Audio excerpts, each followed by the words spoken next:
Bagaimana cara menjumpai judul itu? Maka tentu yang pertama harus kalian lakukan adalah menjumpai masalah. Tentu masalah itu akan diselesaikan. Dan di situ nanti menjadi berkontribusinya tulisan kita.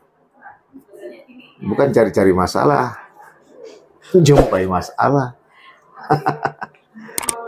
Ini bukan kita nyari masalah teman-teman YouTube, tapi menjumpai masalah ini yang akan menjadi tawaran buat sekalian untuk menyelesaikannya dan berkontribusi hingga siapapun yang membaca tulisan kita, dia akan terbantu untuk menyelesaikan masalah yang dia punya.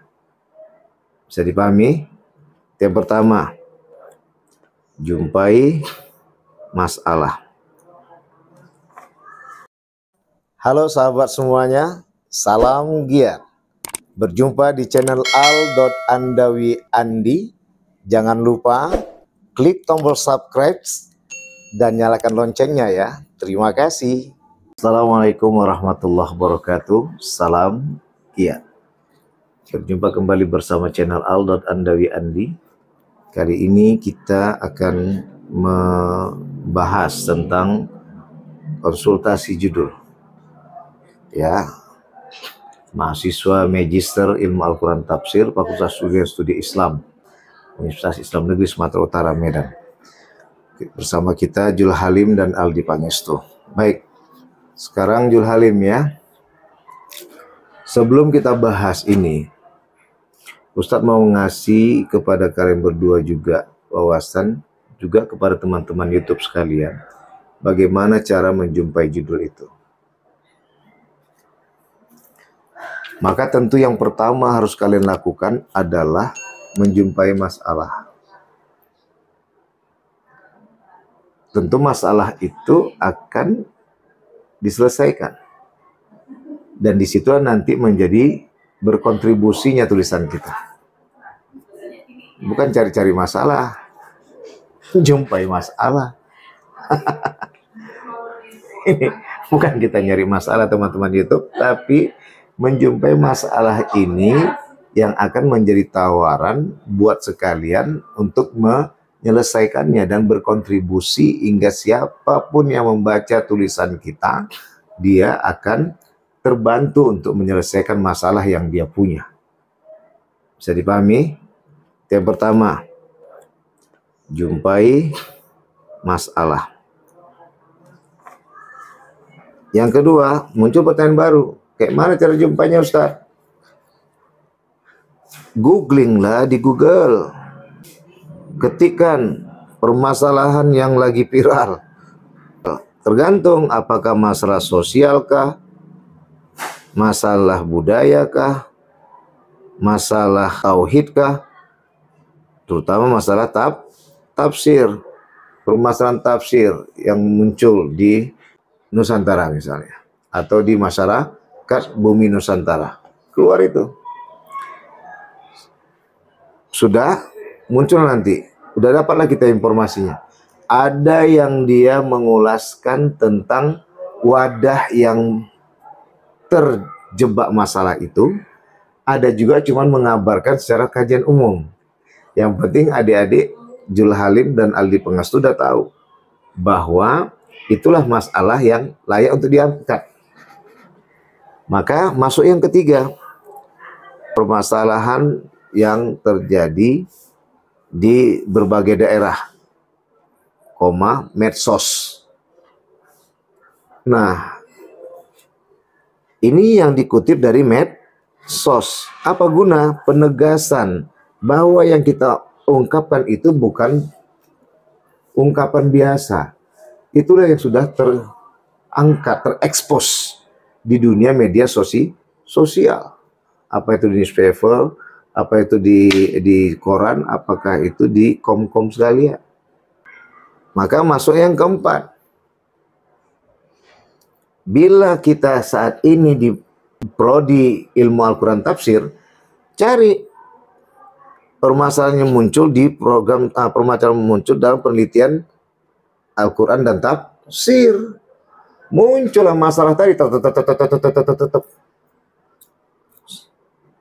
Permasalahannya muncul dalam kajian Al-Quran dan tafsir. Terpaparlah itu di media sosial. Sudah? Itu yang keempat. Ini enak nih. Masuk yang kelima. Barulah kita khususkan kajian magister. Makanya Ustaz, waktu yang anak-anak S1 yang lagi bermasalah itu yang ngajukan judul, saya kasih tahu cari. Ketika dia dicari, catat, nanti tunjukkan sama sekretaris prodinya. Bahwa ini yang kami angkat bukan masalah macam-macam Ustaz. Seluruh UIN di Indonesia membahas ini. Masa kami nggak boleh membahas ini? Itu yang skripsi. Nah ini sekarang Ustaz khususkan yang magister. Maka disitulah akan terjadi compare. Perbandingan. Nggak usah dipandang masa. Kalau masa itu nggak ada masuk kaitannya. Yang dipandang itu adalah objek. Misal, Jul Halim udah nikah? Belum. Pas, cocok. Aldi belum juga kan? Belum. Kalian melihat dua orang cewek cantik jelita. Apa kalian permasalahkan tahun berapa dia lahir? Apa kalian permasalahkan dia tanggal berapa lahir? Apa kalian bahas dia hari apa dia lahir? Yang kalian bahas apa? Cantik. Rupanya selisihnya 3-4 tahun. Gara-gara semasa yang kita bahaskan, nanti ada lagi lingkup yang lain. Inilah tadi yang bisa Jul Halim sama Aldi akan lebih enak ketika difokuskan. Bukalah tadi googling tema besar penelitian tentang Quran dan tafsir di magister.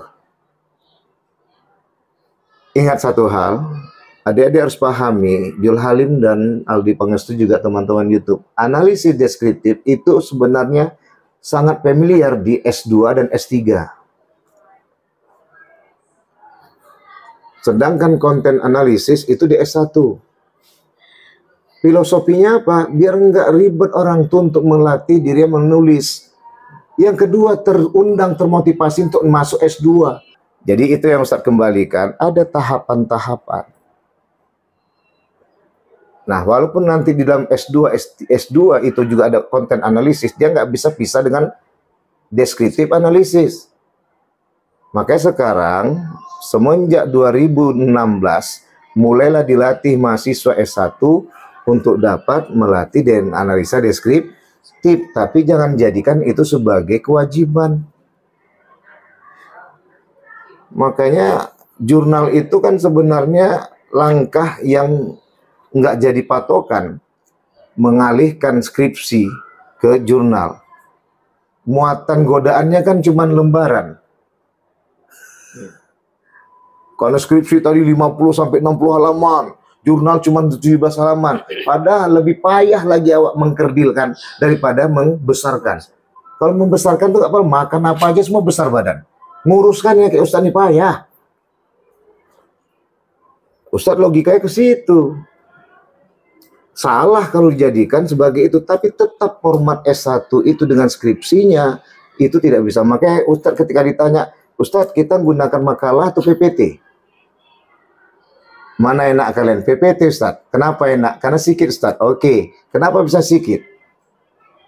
Karena to the point Ustaz. Sekarang ketika dijabarkan orang yang mau mendengarkan apa yang kalian sampaikan berupa tulisan, kayak mana kalian sampaikannya? Bingung Ustaz. Makanya awali gaya lama makalah, tapi gunakan penjelasan presentasi dengan PPT. Itulah bahasanya abstrak. Awak tak akan mungkin datang tanpa orang tua. Orang tua pun tak akan mungkin nikah kalau nggak mau datang awak. Betul tidak? Enak kan kajiannya kan? Kalau udah kita masuk ke Usuluddin tuh gitulah sedap. Pemahaman tuh sedap dari A sampai Z terkupas kita. Nah itu makanya saya selalu katakan penelitian itu separuh jiwa. Gitu ya. Nah sudah dapat tadi detail. Udah magister. Jumpa tadi barulah masuk yang keenam apa Ustaz? Masukkanlah tadi mata kuliah apa di 3 semester itu yang kita suka. Oh suka awak masalah tuh di tafsir Nusantara kan gitu kan. Udah fokuskan. Fokuskanlah tadi tokoh-tokoh tafsir Nusantara yang mana yang mau kita pakai. Sudah mulai gambaran datang kan? Oh tadi ada permasalahan, masukkan. di Jawa. Ini Ustadz mau kedepankan nih, makanya kalian kalau apa, tapi Ustadz muatannya tetap muatan isi, bukan metode. Kalau ada yang membahas tentang agama, filsafat, politik, kemudian bagaimana, tapi dalam kacamata tafsir, inilah yang sekarang lagi viral, sehingga datangnya moderasi beragama, sehingga datangnya sekarang politik kepemimpinan, bagaimana politik dan lain sebagainya. Itu yang Ustaz, tapi dalam kupasan tafsir. Di mana yang diandalkan di S2 itu samanya Ustaz di S1, pisau analisanya. Di mana tajam pisau analisanya tadi? Ketika kalian mulai beranalisis. Oke, dah selesai. Ya, dicocokkan dengan mata kuliah prodi yang disukai. Sudah? Barulah jumpa yang ketujuh, judul besar. Baru yang ke-8, masuklah kita, kalau dia tadi perpustakaan, carilah tokoh tafsir yang belum pernah viral di Indonesia, tapi klasik dan terkenal di luar Indonesia. Jangan-jangan Mufasir Nusantara mengidolakan mereka. Hah? Gitu. Ini kalau liberal riset, perpustakaan.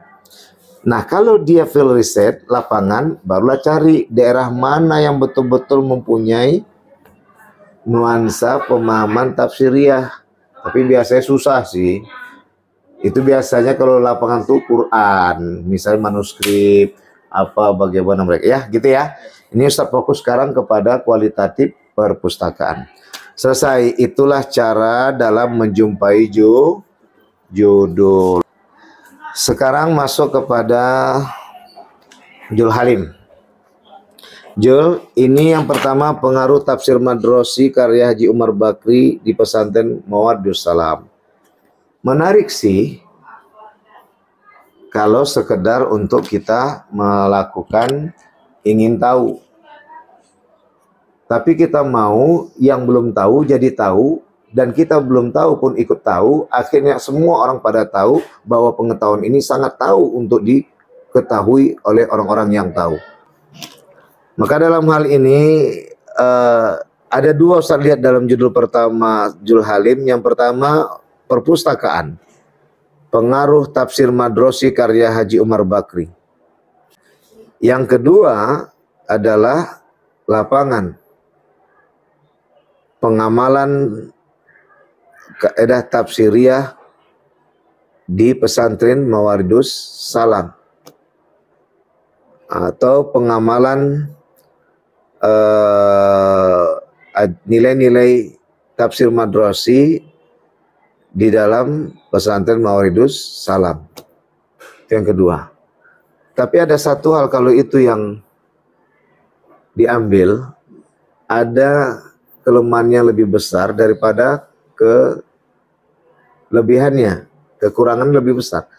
Kekurangannya apa? Pertama, kalian ngajar di Mawaridus Salam, pasti yang akan ditampilkan yang paten-paten aja teman YouTube. Ketika ada kegagalan dalam menerapkan nilai-nilai keislaman dalam tafsir Madrosi Haji Umar Bakri, itu tak ditampilkan gara-gara kalian sebagai ustadznya di situ. Itulah kelemahannya.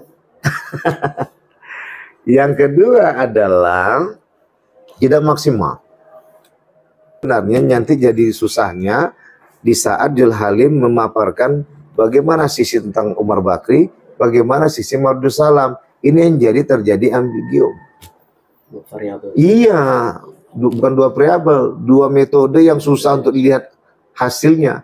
Kualitatif perpustakaan dan kualitatif lapangan. Nggak bisa, walaupun untuk sekedar kesimpulan bolehlah. Ya, baik. Kalau memang dia nanti mengambil pengaruh tafsir Madrosi, ini kan memang sebenarnya pengaruh nilai-nilai tafsir Madrosi itu kan. Tapi kan apa aja rupanya Madrosi itu berbicara? Kan banyak. Umum sekali. Makanya biasanya yang diambil pemikiran. Atau bahasa Ustaz nilai apa? Yang dicantumkan dalam Quran surat apa? Banyak kan? Ini masih sangat-sangat umum. Dan dalam judul ini, tema ini bisa hadir 100 judul. Paham Julalim? Ustaz paham. Makanya kalau memang diambil nilai-nilai kecintaan kepada guru. Misalnya dalam Quran surat ini. Tapi cukup itu aja, nggak usah mauridus salamnya. Ketika masuk mauridus salam jadi menjadi dualisme. Ada perpustakaan, ada lapah. Baik, yang kedua saya tengok perbedaan adab dan akhlak menurut Syekh Abdul Wahab Singkil. Ini udah masuk api, akidah dan filsafat Islam. Bukan ilmu Al-Quran tafsir. Karena dia harus paham, di dalam membahasnya itu ada Al-Quran dan ada tafsir. Ada Al-Quran itu berupa manuskrip. Mungkin yang dibahas adalah ada manuskrip dalam pesantren itu yang disebut dengan Al-Qurannya atau tajwidnya, cara membacanya. Tapi kan sebenarnya skup S1-nya itu. Nah, lebih monoton tadi, tapi kalau seperti manuskrip yang nggak pernah jumpa, itu menarik. Karena temuan berupa fisik. Nah, sedangkan yang tafsir itu dalam metodenya itu yang pertama. Bagaimana metode tahlili, ijmali, ya, muqarran, ya, masuk kepada maudhu'i, ya kan? Nah, itu yang dikembangkan. Tapi ada juga yang umum kita pakai, yang itu yang menggunakan pisau analisis, seperti muatan isi. Itu yang Ustaz kemarin tadi kan masalah utama yang viral tadi. Misalnya seperti tentang moderasi beragama. Apakah ada hubungannya bagaimana Rasulullah ketika menyikapi saat Abu Jahal mengatakan, Hisam bin Hakam, ya Muhammad, udahlah kalau begitu kita gabung lagi, tapi aku mintalah sama kau Muhammad, bilang sama pasukanmu, umatmu, cukup aja ngangkat jari aja, menunjukkan Lata Uzza Manah Hubal tuh keliling Ka'bah ini udah nggak apa-apa lah. Aku nggak minta kau menyembah, menundukkan muka. Hampir Nabi Muhammad mengiyakan.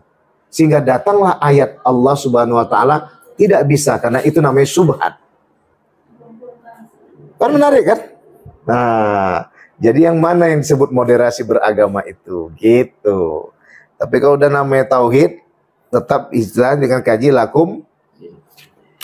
Berarti wilayah yang dikupas nanti ada wilayah esoterik, bukan eksoterik. Wilayah muatan isi dalam bertuhan dan berkehambaan. Baik. Yang terakhir konsep ahli zikir menurut Hamka. Ustaz menarik ini, Ustaz suka ini konsep ahli zikir. Tapi masalahnya Hamka dan tafsir Al-Azhar ini sudah viral nih. Dan sudah pernah dikupas orang. Kalau memang mau bahas ibrit kayak Haji Mustafa Bisri. Cuman bahasa Jawa tuh ya? Iya, itu makanya kemarin sempat mau ke situ saya. Cuman bahasa Jawa, nggak ada bahasa Indonesia. Terjemahannya nggak ada? Belum ada. Al-Ikhli muridnya bahasa Jawa juga? Kurang tahu nanti. Ya penting carilah, artinya masuk Ustadz cari tokoh tafsir yang jarang dibahas. Bagaimana caranya? Pantau di Google. Oh, baru tiga mahasiswa di seluruh UIN Indonesia. Pantaskah kita? Pantas. Dengan apa tema yang lain? Paham? Survei membuktikan. Jul Halim cari judul lagi. Jadi itu dia ya. Cuman di sini nanti usulan Ustadz. Kenapa konsep ahli dzikir ini lagi viral memang? Kegalauan orang dengan berbagai bencana, kondisi konflik, kemudian tentang warisan, ditambah lagi kepemimpinan, ditambah lagi tentang cinta, selingkuh, dan lain sebagainya. Perlu dengan ahli dzikir, berkumpul dengan ahli-ahli dzikir. Tapi menurut siapa? Tafsir apa? Ini yang harus dicari, jangan sampai sudah pernah hadir. Bagaimana tadi? Ustaz tadi googling di Google. Dia harus ulama Nusantara. Enggak, Ustadz nggak mengharuskan. Tapi Ustadz nggak tutup pintu Nusantara itu. Karena memang Nusantara ini yang mau kita sejahterakan. Gitu ya. Itu untuk Jul Halim. Sekarang Aldi. Aldi Pangestu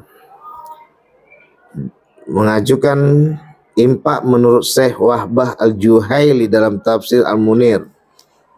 Impak. Gimana kalau dispesifikkan lagi? Tanggung jawab kepala rumah tangga misalnya.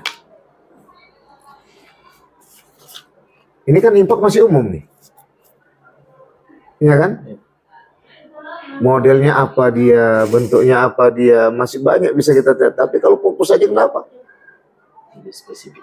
Maka tak akan terjadilah kemarin peristiwa anak muda membunuh satu keluarga karena ayahnya betul-betul bertanggung jawab mendidik mereka. Itu viral. Dan bukan satu kali kejadian. Dibunuhnya semua keluarganya. Apa masalahnya? Ya kan? Dia nggak bekerja.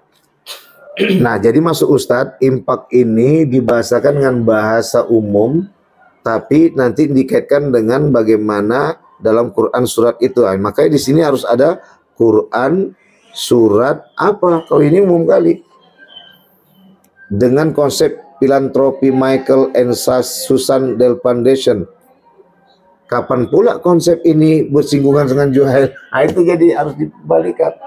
Kita belum tuntas sama Syekh Wahbah Juhaili, sudah dihadapi dengan filantropi. Nah, cuman nanti maksud Ustadz, kalau memang Aldi Pangestu sudah paham filantropi itu apa, jangan-jangan itu yang dibahasakan Wahbah Juhaili dengan impak tuh. Ini yang dibahaskan sama Ustadz Jamak Sari kemarin ya? Filantropi ya? Ya pura-pura apa dia? Pura ngasih-ngasih orang tapi untuk biar dipuja-puji orang aja. Ini filantropi itu. Suka ngasih-ngasih orang kan? Tapi diekspos ya? Ya artinya filantropi itu kalau bahasanya itu orang suka derma ya? Nah itu. Tapi nggak usah dikaitkan dengan Michael and Susan Del Foundation. Langsung aja filantropi menurut Syekh Wahbah Al-Juhaili. Cuman harus hati-hati. Kalau tidak tajam pisaunya, ini adalah judul anak S1. Namun kalau memang mau dikomparasikan, boleh. Impak dalam Syekh Wahbah Al-Juhaili Quran surat ini, filantropi dalam Michael and Susan Del Foundation. Buka kurung studi komparatif. Tapi pertanyaannya, biasanya bahasan itu tentang dermawan-dermawan itu, gitu loh. Apalagi sekarang orang pakai YouTube lagi. Betul nggak? Itu Mas Ustadz gitu, apa Aldi? Mas Ustadz gitu. Ini yang kita angkat impak ini, bagaimana? Kalau untuk pengajian aja nggak ada masalah lah. Memang kita disiram minta untuk impak. Belum lagi nanti pertanyaannya. Pengelolaan hasil impak. Itu tanya orang. Jangan-jangan orang nggak mau berimpak gara-gara uangnya entah kemana diarahkan. Jangan-jangan di kantong yang ngelola aja. Kenapa nggak ke situ arahnya? Pengelolaan dana impak. Artinya ada nilai bahwa yang nggak mengelola dana impak tuh gini. Bahayanya begini. Apa kata? Tapi buat Quran surat apa? Yang jelas orang jangan sampai ngatakan Allah biasa judul tuh. Kenapa harus hati-hati saat katakan kita S2? Dan Ustadz nggak pernah mau mematahkan keinginan mahasiswa Ustadz, anak-anak Ustadz. Tapi Ustadz arahkan. Boleh sah-sah saja, tapi dengan pisau analisis yang tajam, tapi memang betul itu bisa menjadi, apalagi yang ngomong adalah anak S2, ternyata yang betul-betul perlu, ini penting ini. Gitu ya. Nanti kan ujung-ujungnya kan kepada pengelolaan dana pemerintahan. Nah, yang selama ini nggak pas gitu. Itu yang satu. Jadi masih dipertimbangkan. Al-Hanif di dalam Al-Quran dengan konsep keberagaman dalam beragama. Bisa saja sih, ini dalam kajian tauhid. Makanya Ustaz katakan, ketika kalian berbicara tentang tematikal, tidak luput dari Quran, surat, dan ayat. Tuh teman-teman YouTube sekalian. Quran, surat, dan ayat itu tidak lepas dari kajian tematik. Itu yang menjadi sumber primernya.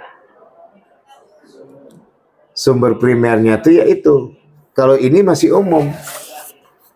Ini yang disebut dengan topik. Topik turun menjadi tema. Tema masih dipaskan dengan judul. Gitu ya. Baik, yang terakhir, studi kritik pemikiran Ignaz Goldziher dalam buku Mazahib Tafsir. Ya, ini menarik. Ya. Tapi pertanyaannya, benarkah ini belum dibahas? Kalau tak salah Ustadz udah banyak yang kritik. Waktu Ustadz masih kuliah S3 tahun 2007 sampai 2012. Berarti waktu itu lagi hebohnya 2009 ketika Goldziher dikritisi karena seakan-akan macam dia pula yang pandai menafsirkan ayat. Ini kan dia kan? Atau yang dikenal dengan hermeneutik. Dia menggunakan konsep hermeneutik. Bisa paham Ali? Ada pertanyaan? Pas? Baik. Sampai sekian teman-teman YouTube sekalian, mudah-mudahan bermanfaat, terutama yang kita bahas tadi tentang tutorial dalam menjumpai judul. Sampai jumpa di video berikutnya. Salam giat. Wassalamualaikum warahmatullahi wabarakatuh.